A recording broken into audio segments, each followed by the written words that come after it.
incomodar a gente. Parabéns primeiro. 100 assistências, né? 2 hoje. Primeiro eu queria que você falasse sobre essa marca pessoal, né? Que é muito significativa, né? Você desde que chegou ao Flamengo é o líder disparado em relação a isso. Depois, a importância de vencer, já pensando também na quarta-feira. Feliz, feliz.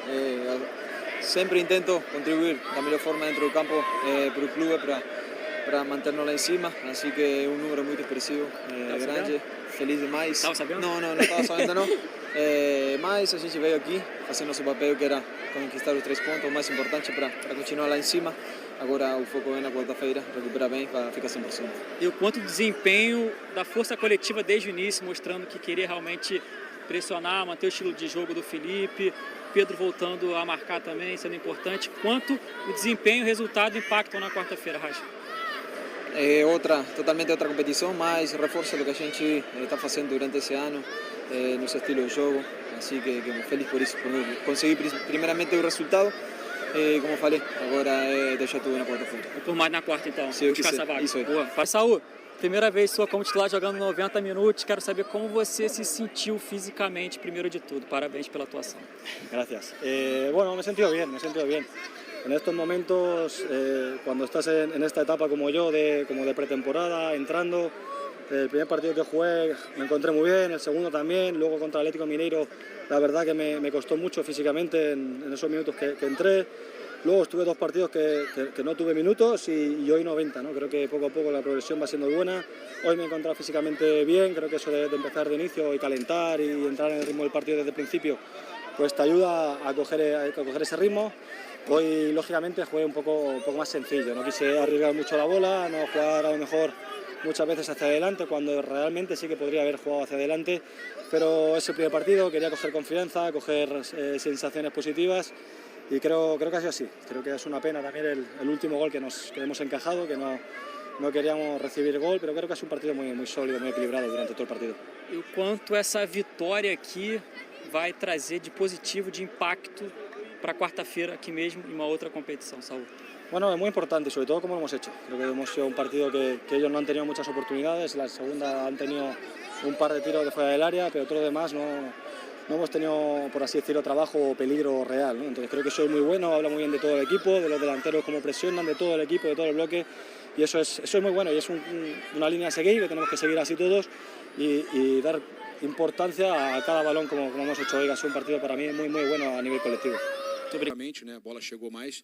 Queria que você falasse um pouquinho sobre essa partida do Saúl e aproveitasse também e explicasse o porquê que o Matias vinha bem numa recuperação e não está sendo relacionado. Obrigado. Boa noite a todos. Primeiro do Saúl, vocês estão me ouvindo, então, né? Ok. O Saúl fez um grande jogo, excelente jogo. Temos que lembrar que o Saúl, quando pisa aqui no Flamengo, ele estava treinando, não estava treinando com nenhuma equipe, estava treinando separado e vinha de férias. Então o Saúl até pegar a forma física dele. Tentei em alguns jogos dar minutos para ele tentar recuperar o mais rápido possível, que muitos jogadores, e ele é um jogador que se lesiona pouco, pegam essa forma física mais rápido jogando. E principalmente essa função do volante, que para mim na minha equipe é tão importante, é o coração do time. Então ela exige um pouco mais de conteúdo tático, treinos, vídeos e conceitos tanto ofensivo como defensivo. Então não é simples ele chegar e jogar. E hoje eu senti que ele estava preparado e fez um grande jogo. Como toda a equipe, né? Elevou bastante o nível da equipe. E o Vinha, simples, concorrência. Na verdade, temos aí o lateral que é titular da seleção brasileira, que é o Alexandro, que também vem muito bem. E tem o Ayrton, que foi o nosso melhor jogador do Mundial de Clubes. E que eu, sinceramente, para deixar um dos dois já é difícil, deixar o Vinha fora é muito mais complicado ainda, porque os 3 estão bem. Mas só joga um.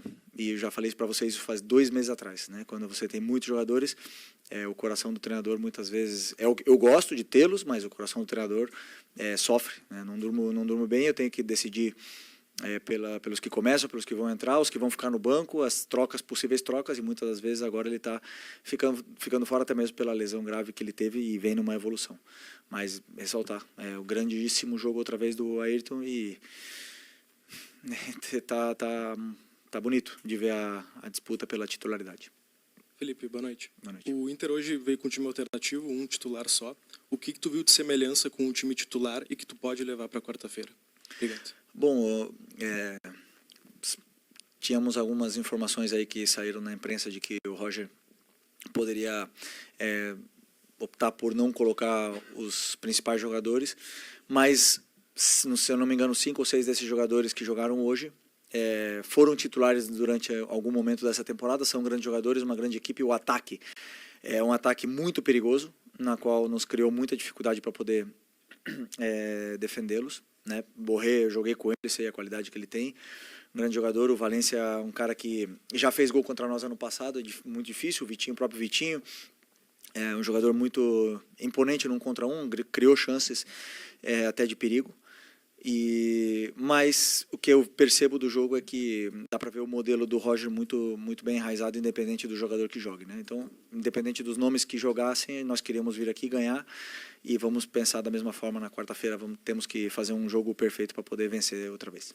Felipe, boa noite. Boa noite. O que foi possível estudar do primeiro jogo na Copa Libertadores para agora, e principalmente para o jogo da volta aqui no Beira-Rio na quarta-feira, e como o Flamengo chega depois de 2 vitórias e principalmente depois de uma vitória como essa, jogando em Porto Alegre?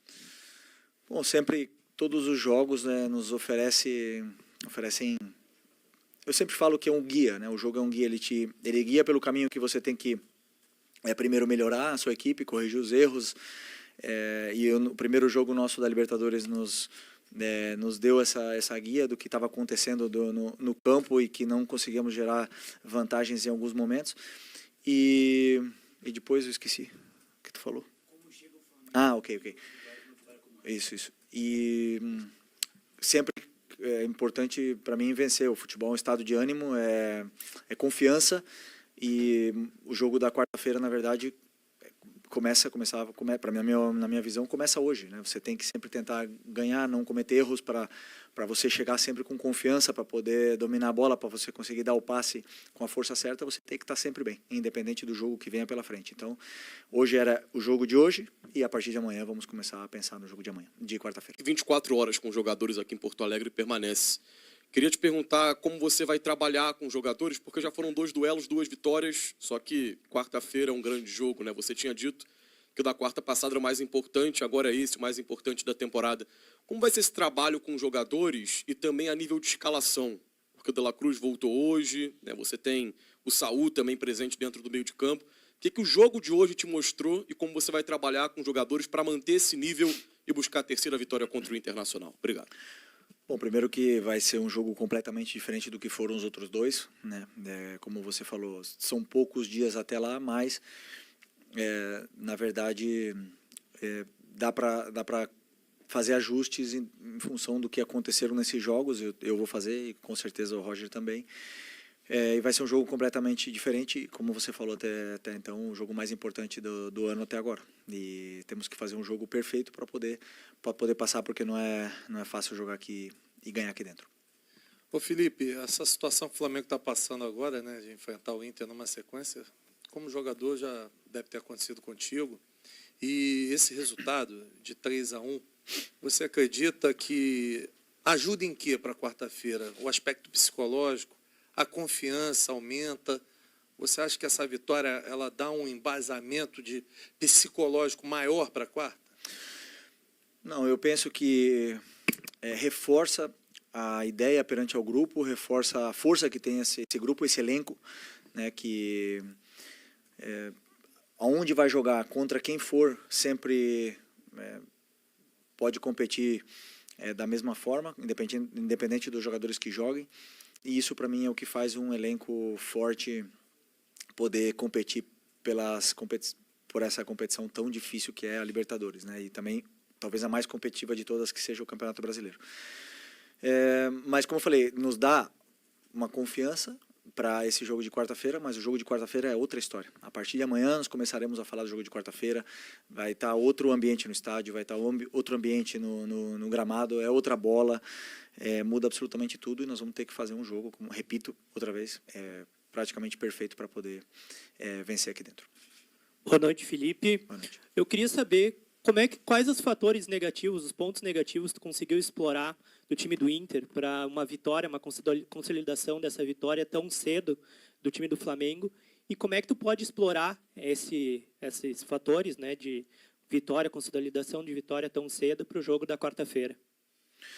Bom, sinceramente não abriria aqui nenhum plano, né, que exploramos, mas dizer simplesmente que fomos determinantes na área do Inter, né? Chegamos ali no começo do jogo, o Pedro num dia inspirado e fez a diferença. O Pedro, quando a bola chega dentro da área, é um jogador diferente, então eu tentei deixar ele muito mais perto do que fosse essa última linha do Inter, e a partir do momento que ele está perto da área, ele tem chances, ele é um jogador totalmente determinante e diferente, e acredito que foi isso que marcou a diferença no jogo.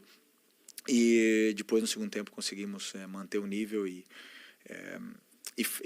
praticamente fechar, né, com o terceiro gol. Felipe, aqui no fundo, Marcelo Salzano, Rádio Guaíba.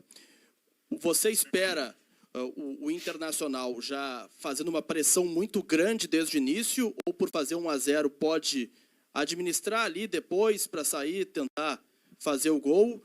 E também, mais uma, por gentileza, você pretende fazer alguma marcação especial em algum jogador do Internacional, especialmente no Alan Patrick, que é um líder técnico da equipe do Inter? Desculpa, o primeiro, qual que foi? Tá. Não, mas desculpa, a tua pergunta é em referência de que nós vamos pressionar ou o Inter vem nos pressionar? Isso, o Inter. Mas o Inter tem que pressionar, né? Eles não tenho dúvida que eles vão tentar pressionar, porque é um perfil do treinador e da equipe do Inter, que sempre tenta ter a bola, roubar a bola do adversário. Por todos os jogos que eu vi, eles tentaram pressionar, e hoje mesmo eles tentaram pressionar muitas vezes e acabaram roubando a bola e até criando alguma jogada de perigo nessa sua pressão alta. Então, uma coisa que eles não abrem mão, independente se estão ganhando ou perdendo, e mais, com certeza, jogando na casa deles, eu espero que com certeza eles venham pressionar o Flamengo. E o Alan Patrick. Se eu fosse fazer uma marcação individual, não diria aqui, né? Mas é um jogador extraordinário. Um jogador muito, muito, muito grande, muito diferente. Prazer vê-lo jogar aqui, e com certeza nós temos que estar muito atento a esse tipo de jogador que, quando a bola cai no pé, faz a diferença. Felipe, tudo bem? Bom, você não está revelando muitas coisas, né? Quando perguntado sobre estratégia, né? Mas você já falou que espera um jogo completamente diferente. Aliás, um Inter, né, que foi para o Maracanã. Aliás, como a maioria dos times não se atiram contra o Flamengo no Maracanã, até porque, né, loucura, o time do Flamengo é um time muito agressivo. O Inter teve uma postura um pouco mais defensiva, principalmente no primeiro tempo. Hoje, com o time reserva, então você já espera um Inter diferente, pressionando, como você falou. Mas e o Flamengo? Que repertório o Flamengo ainda tem? Né? Vai para o terceiro jogo contra o Inter, agora num jogo fora de casa, com vantagem. O que o Flamengo também pode apresentar diferente? Ou o Flamengo não precisa fazer nada diferente, segue fazendo o que está fazendo para conseguir a classificação? Sempre existem ajustes. Muitas vezes os analistas conseguem ver, né, esses ajustes que fazemos nesse nosso plano de jogo. Em cada jogo é uma história diferente. Mas se você vê o modelo do Flamengo, é sempre o mesmo, independente do adversário que jogamos. É tentar pressionar, tentar ter a bola, propor jogo, controlar o jogo e finalizar o máximo número de vezes no gol do adversário. Esse é o nosso princípio, e aí a parte tática depois, os ajustes, eles serão detalhes pequenos que ajustaremos. Felipe, aqui, boa noite. Felipe, uma situação que talvez tenha passado um pouco despercebido: você não trouxe nem o João Vitor, nem o Matheus Gonçalves para passar esses dias de treino aqui. Você teve uma conversa com o Pivete para liberá-los para treinar essa semana com o Sub-20, visando o jogo contra o Barcelona no sábado? E uma outra situação, se você pretende liberar o Alacian para ir jogar no 20, nesse jogo tão difícil do Mundial de Clubes da categoria. Obrigado. Bom, falei com o João. O João Na verdade, o que está acontecendo com o João me deixa um pouco triste, né? Porque ele é o reserva imediato. Quando o Danilo estava machucado, ele é o reserva imediato do Léo Ortiz. E eu preciso dele. Eu precisava dele aqui nesse momento por se acontecesse alguma coisa. Como eu já falei para vocês, nós não temos jogos agora para colocar... vou dar minutos para ele poder se desenvolver, porque na verdade jogamos a vida cada final de semana. E infelizmente ele não teve tantos minutos, nem aqui nem no Sub-20, durante esse período, né? E agora com a volta do Danilo me permitiu deixar ele descer novamente, para ele poder ter minutos, para ele poder continuar se desenvolvendo e jogar esse jogo da final do Mundial Sub-20. E se a gente puder reforçar, né, esse jogo tão importante para o clube, é importante que se fale disso. E o Matheus da mesma forma. Eu sinto que ele precisa jogar, ele precisa continuar se desenvolvendo. Muitas vezes ficar aqui só treinando, não entrar, deixa ele triste, deixa ele cabisbaixo e ele acaba não se desenvolvendo. Então sempre eu acredito que quanto mais minutos o jogador joga, independente de onde for, em que jogo for, ele vai se desenvolver mais e mais. Então, espero que eles possam fazer um grande jogo nesse jogo contra o Barcelona, que o Flamengo possa ganhar. E o Wallace não, o Wallace vai ficar aqui comigo. Felipe, tudo bem? Boa noite. Gabriel Orfa, canal Paparazzo Rubro Negro, Revista Placar. Felipe, hoje, como a gente falou, especialmente na primeira pergunta, a entrada do Saul no meio de campo parece que deu um pouco mais de volume nesse meio de campo, que hoje você só tem um desfalque, que é o Eric. E, ao menos até o momento que o Eric voltar, que é ser o único jogador no DM, você acha que você talvez tenha encontrado o meio campo ideal do Flamengo, com o Jorginho, Saul e Arrascaeta? E como que você vê também só ter um jogador no DM? Obrigado. Bom, o jogo, o campo que vai me falar, né? Quem que vai ser titular, vai estar disponível. Na verdade, nós temos o Eric, que deve voltar perto de outubro, que até então foi e continua sendo um pilar dessa equipe aqui. É um jogador muito importante para a gente. Temos o Nico, que, como eu falei também na entrevista pré-jogo, nesse primeiro semestre, foi o dono dessa posição, essa dupla de volante que nos deu tantas alegrias, e infelizmente os dois passaram por problemas agora e o Nico já está voltando. Depois, com tantos jogos aqui no calendário brasileiro, vai dar para todos jogarem.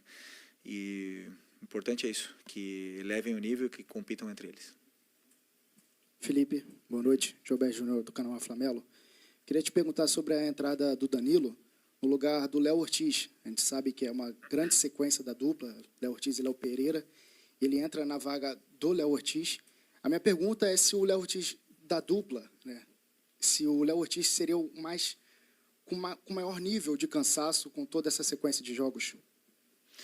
Bom, o Léo, obviamente que está com um número de jogos aí acumulado muito alto. É um jogador que tem um físico privilegiado, porque aguenta essa sequência. Mas claro que o jogador com tantas viagens, com tantos jogos e com tanta exigência do modelo de jogo, acaba muitas vezes baixando um pouco a sua forma durante os 90 minutos, né? São detalhes que eu, como treinador, eu consigo notar bem, mas que essa volta do Danilo agora nos possibilita poder ir dando minutos para todos, também do Cleiton, né? Se em algum momento precisar, ele está aí à disposição, mas eu acredito sim que o Léo vem de uma sequência muito pesada, muito forte, porque o Léo ainda teve viagens com a seleção, então ele não teve em nenhum momento uma quebra que pudesse descansar corpo e mente, então essa volta do Danilo agora deu essa possibilidade de ele poder descansar um pouco. Felipe, Mauro Santana, do canal Mauro Santana, e torcedor, muitas vezes ele acaba cobrando pela boa apresentação que o Flamengo tem em parte do jogo ou em um tempo, que o Flamengo mantenha essa intensidade durante os 90 minutos e muitas vezes fica decepcionado quando o Flamengo cai um pouco do seu ritmo. E eu percebo pelo meu lado que você tenta fazer essa dosagem no sentido de fazer o time aprender a trabalhar com a temperatura do jogo, com as circunstâncias da partida, ou acelerar ou cadenciar o jogo. Como é que você trabalha dessa forma a equipe, de tentar educar os jogadores neste sentido, de acelerar ou cadenciar o jogo quando necessário e também lidar com essa pressão da torcida, que quer o time sempre insinuante, atuando em altíssima intensidade? Eu, como treinador, eu quero que seja um amasso os 90 minutos. Meu sonho seria ideal. Que o time não sofresse nenhum chute no gol e que desse 20 chutes no gol e que goleasse todo o jogo. Esse seria meu sonho. Mas isso não existe no futebol, né? Os jogadores, eles oscilam, eles cansam, eles passam por fases durante o jogo, eles ganham confiança, eles perdem confiança. O jogo, durante os 90 minutos, acontecem muitas coisas, mudanças de tática, de estratégias do treinador contrário. E é normal que em algum momento que o time pare de amassar, como você fala, e só que o problema, como eu falei na outra coletiva, são as expectativas. A gente tem a expectativa porque o Flamengo tem um elenco altamente qualificado e muito valioso, que seja isso todos os jogos, né? Então sempre estamos com as expectativas altas e acaba vindo as frustrações para mim. Estava falando hoje até com o meu auxiliar, que é engraçado, quando você tem uma pessoa saudável e todos os dias você olha para ela e fala: você está doente? Está acontecendo alguma coisa? E você todo dia repete essa pergunta e várias pessoas diferentes repetem uma pergunta perguntando se essa pessoa está doente e na verdade ela está bem. E aí? No final ela vai achar que ela está doente, vai começar a fazer exames, vai começar a se olhar no espelho, e é um pouco isso que acontece com a gente aqui dentro. A gente está bem, sentimos que estamos bem, somos líderes do Brasileiro, ganhamos vários jogos, não sempre jogamos bem, mas o time está passando por essa temporada muito intensa, muito longa, de uma forma espetacular, mas sempre tem alguma coisa que apontam na nossa cara e digam: mas agora não está fazendo gol de bola rolando, agora só de escanteio. Mas agora foi só o Arrascaeta que fez gol. Antes era todos os que faziam gol. E sempre tem alguma coisa, ou o time cria e não faz, ou não finaliza, ou não sei, que nos querem dizer que estamos doentes. Mas na verdade o grupo está bem. Estamos bem. Estamos num momento de muita pressão da temporada, do momento determinante, como eu falei na outra coletiva. Talvez no jogo mais importante do ano virá agora. E nós precisamos acreditar internamente que o que está sendo feito está sendo bem feito. Que as oscilações elas existem, mas que isso é o que nos tem que guiar, o que está sendo feito de dentro para fora, e que essas cobranças que são normais, que não afetem o que está acontecendo aqui dentro. Lucas Goulart, da Rádio Galera. Você citou escanteio. Hoje o Flamengo não marcou gol de bola parada, mas aí eu gostaria de te perguntar qual a importância de ter um profissional dentro da sua comissão técnica trabalhando especificamente a bola parada, e em que momento você identificou que precisaria desse profissional na sua comissão técnica para analisar a bola parada adversária, a sua própria bola parada, e também desenvolver um repertório maior de bola parada, porque a gente sabe que é uma fase de jogo que é determinante dentro do jogo, né? Bom, primeiro eu não chego a todos os lados, né? Eu não consigo fazer tudo, eu preciso de ajuda, eu preciso de ajuda dos auxiliares, dos analistas, preciso de ajuda dos diretores, dos chefes de comunicação, eu preciso de ajuda de todos, porque o treinador tem muito trabalho e não chega a tudo. E a bola parada é uma delas. Então, os auxiliares, no caso o Rodrigo, veio para somar, é um cara que o grupo respeita muito, entende que ele passou por todas essas situações, escuta ele, porque ele era um cara muito determinante e importante dentro da bola parada do que era quando ele jogava, e veio também elevar o nível, não só da bola parada, senão de todo um contexto de treinamento. E eu penso que cada auxiliar tem a sua função dentro da comissão e que eles ajudem o treinador da melhor forma possível para que tudo chegue da melhor forma para os jogadores. Felipe, professor, boa noite. Carlos Lacerda, Futebol e Resenha. Sobre uma questão que envolve agora um futebol em geral, né? Por exemplo, Inter e Flamengo, eles se enfrentam pela terceira vez em 8 dias. Veja bem, não é nem 10, né? Hoje, no lado do Internacional, você presenciou aí no Beira-Rio, uma pressão muito grande da torcida, em cima, inclusive, do próprio Roger, por ele ter escalado as reservas e até algum movimento aí já pedindo a saída do Roger. Mas você não acha que o futebol brasileiro, em especial o calendário brasileiro, ele é cruel com os clubes? Em especial clubes, por exemplo, que não têm um poder financeiro de Flamengo e Palmeiras. Você não acha que isso pode realmente, daqui a pouco, mudar? Não sei qual é o seu sentimento quanto a essa situação. Porque na quarta-feira, como você mesmo disse, vai ser um outro clima, né? Mas até lá a pressão vai ficar aí em função desse calendário muito recheado que o futebol brasileiro tem. Eu já falei nas outras coletivas que, na minha visão, é um privilégio você ter um calendário recheado. Isso quer dizer que você está vivo nas competições, que você disputa todas elas. e é um privilégio. Mas, bem, podemos melhorar. Podemos melhorar esse calendário, fazer um calendário melhor para os próximos anos e diluir melhor esse número de jogos, esse número de viagens, que seja um pouco melhor. Tudo isso é melhorável. O que eu gosto são das pessoas que têm convicções do que fazem, que não... Um exemplo que você falou agora, né? O Roger tomou uma decisão de poupar, e com convicção. E eu gosto desse tipo de pessoas, porque somente as pessoas com convicções que são capazes de melhorar o futebol brasileiro, que precisa melhorar em muitos aspectos. E cada um de nós que está participando tenta fazer a sua parte e é isso, continuaremos trabalhando para isso.